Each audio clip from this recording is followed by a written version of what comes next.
Okay, this time we're going to actually glue the thing together. So hopefully you followed the last video fairly easily. You've been through that 2 or 3 times so that you can make sure you can actually fold it all up fairly easily, and each time you manage to get the miters to close up nicely with your tape.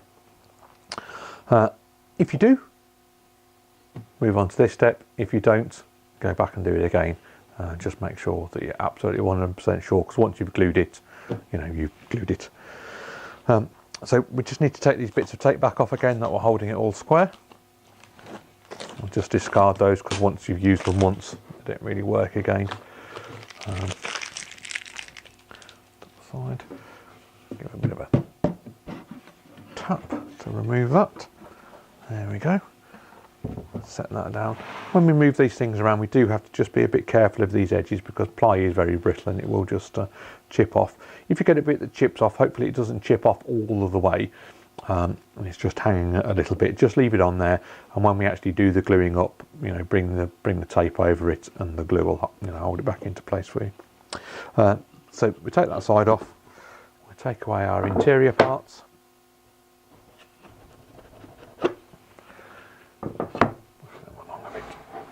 And then we'll just lay down our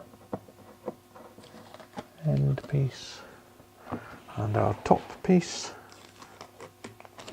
and our front piece. Now,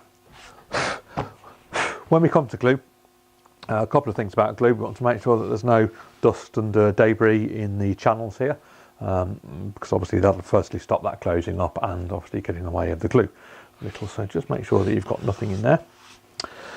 I'll just show you the bottle of glue. The glue that we supply is this Type Bond original wood glue, which is an interior wood glue. You can't really get much better than Type Bond glue. You might have your own glue, but this is the glue that I recommend. These bottles that come with the kits are great because they're the perfect size. You know, for the kit, they've got the right amount of glue in, and they come with a handy little spreading nozzle. So when you put the glue on, you've got a spreader there. If you haven't got this kind of glue, or you prefer to use a spreader, which actually I do, just use one of the kind of spreaders that you can get from any hobby shop. Make sure you've got no old glue on there from previously. Nice clean spreader. These are great because obviously they're flexible, they're thin, you can push things around very easily. If you haven't got one of these and you haven't got a bottle that's got a spreader on the end, just use a piece of cardboard cut to this sort of shape, or a piece of margarine tub or similar, yogurt pot, or you know, that sort of flexible plastic. So now when we come to glue this, the first ones that we're going to do are into these grooves here. We want to put enough glue in that we can spread it around and get it on all the surfaces, but not so much glue that it's going to be squeezing out the front and squeezing out and dripping down the inside of your speaker. Inevitably you'll have some of that, so the best thing to do is keep yourself a damp cloth handy. Not really wet, obviously you don't want to be sloshing water all over the place, but just damp, and you can wipe up any excess glue. I haven't got one purely simply because I'm quite well practiced. I won't be getting glue everywhere, hopefully. So like I say, we'll do these channels, and then if you do these two faces, they'll meet obviously as they fold up and become a point here. They'll meet, so that you'll need to make sure that there's glue in there. Once we've done that, that's the you know, kind of first section done. I'll move on to the second. So I'm just going to go ahead and do this. We'll probably fast forward a bit while we do it.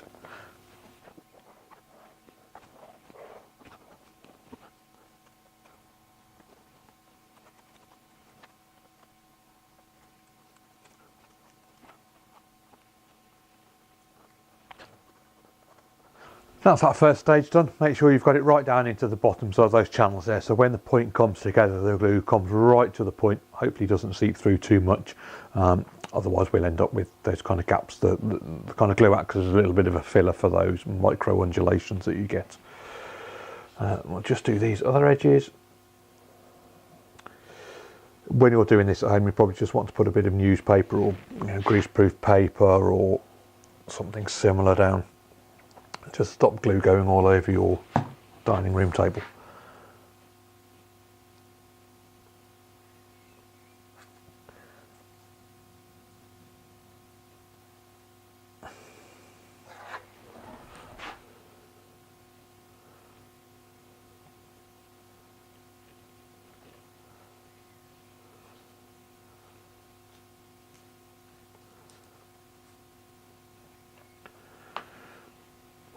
Right, now we can fold it up. I normally start with the bottom, it's a larger piece, so easier to get square. So just bring that up.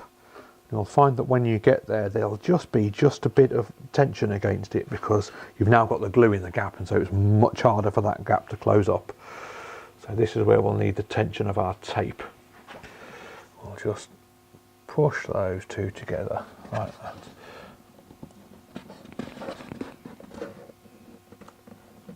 With excess of glue. If you get any excess of glue at this point, just stick it down into the channel there. The rebate at the back. So they're nicely together. Get some tape and do the same to the other side again.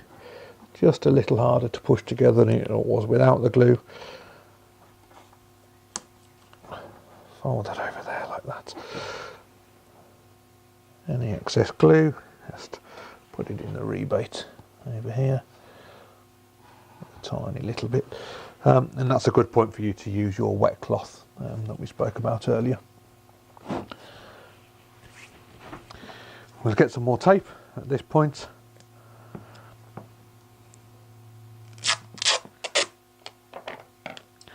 Again, 3 or 4 inches.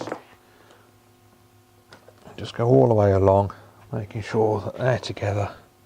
Pull it nice and tight. There we go.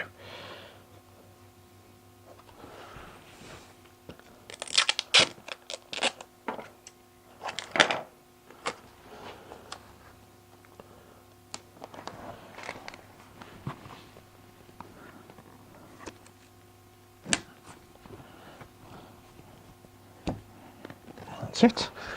We'll do the same at the bottom here.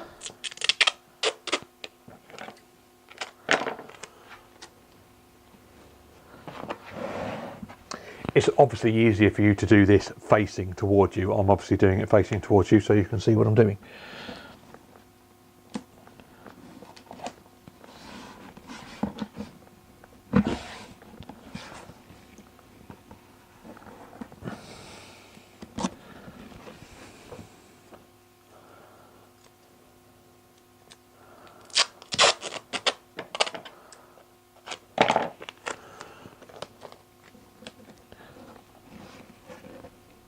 There we go.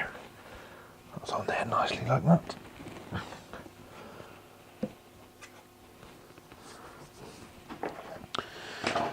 Now, I'll just turn this round so you can see.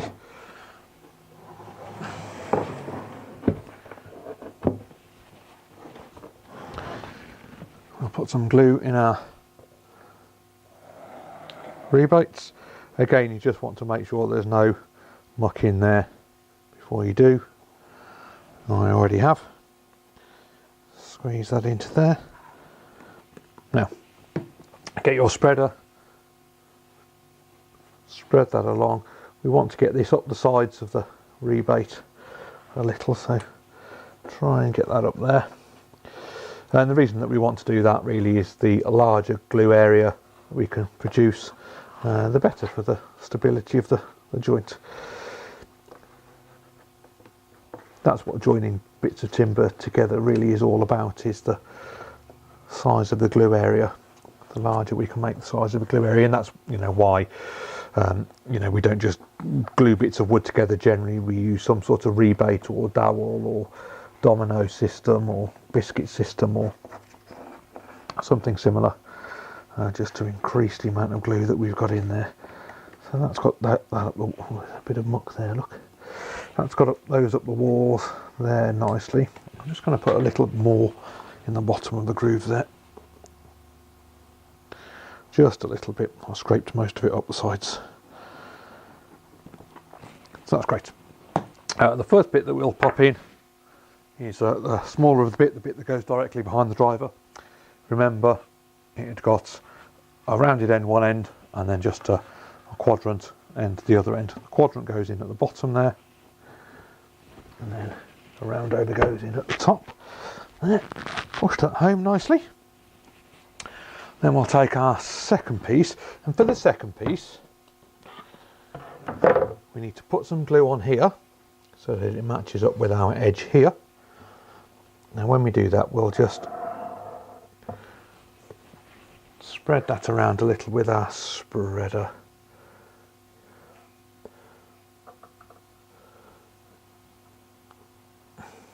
Just give yourself a sort of 10mm strip of glue there, and we'll pop some on here as well.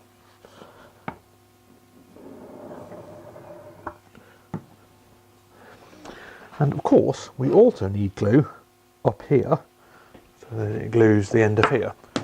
So I suggest putting the glue directly on here, like so. Spread that glue out a little. You notice I always spread the glue, it's to make sure that there's glue on the entire joint, not just on a sort of wiggly bit of the joint. Set that to the side. Right, now we need to do this quite quickly because we don't want this glue to be dripping everywhere. So that's it, that's in there like that. Now we'll push up this piece of timber, this piece of plyboard, so it meets the underside of there.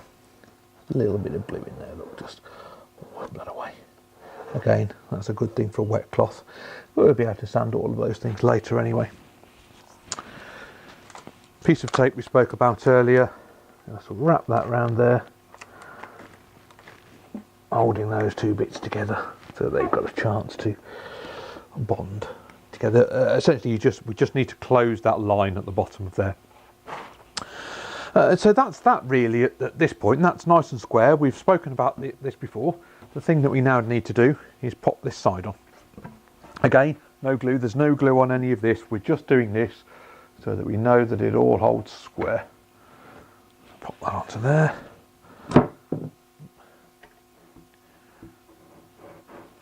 Bit of a fiddle sometimes. That's it. Pop that onto there like that. Tap it all down. Now we'll put some tape on here so that we know that that's all held square as well. And then after that we'll just go back to the tape on the opposite corners just to make sure that they're all nice and square. So this is the point where we really want to get this all as lined up and as square as we possibly can.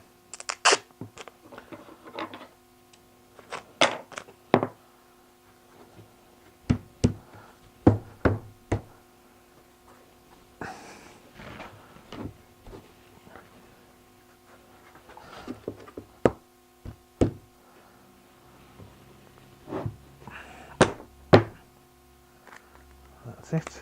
It's normally just the back of your hand you need, just to make sure that you've got everything lined up where you want it. That's it. Do a couple at the bottom as well.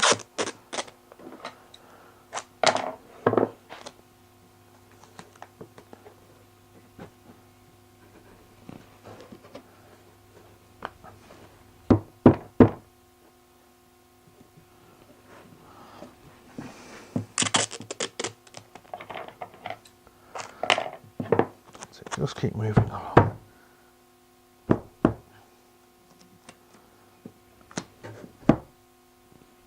There we go.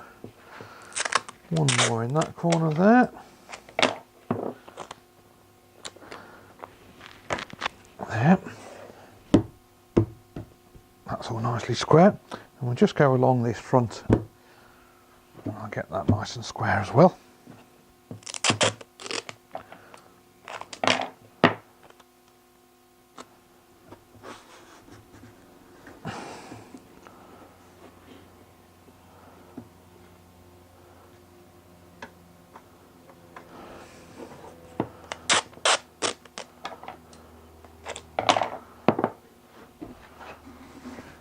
Just get your hand inside there sometimes, and just this larger piece of wood has a tendency just to do that just a little against the front of the mitre, just because of the length of it really.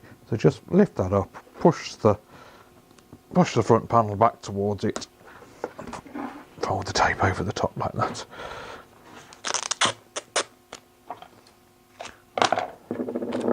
Do the same for down here as well. Lift that up a bit, push that back towards it, pull the tape over the top. Beautiful. Right, moving as quickly as we can, just flip it over.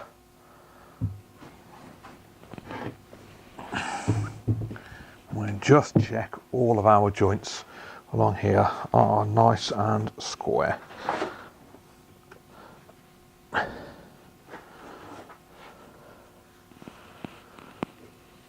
Yes, don't need to worry about those ones too much.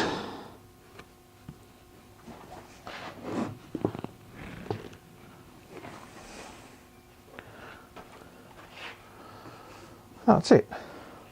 That's all nice and square.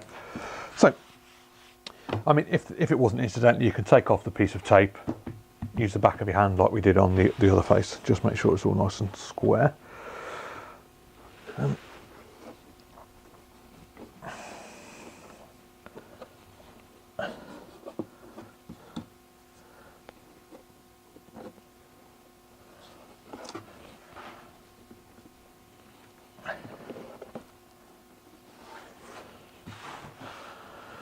There we are.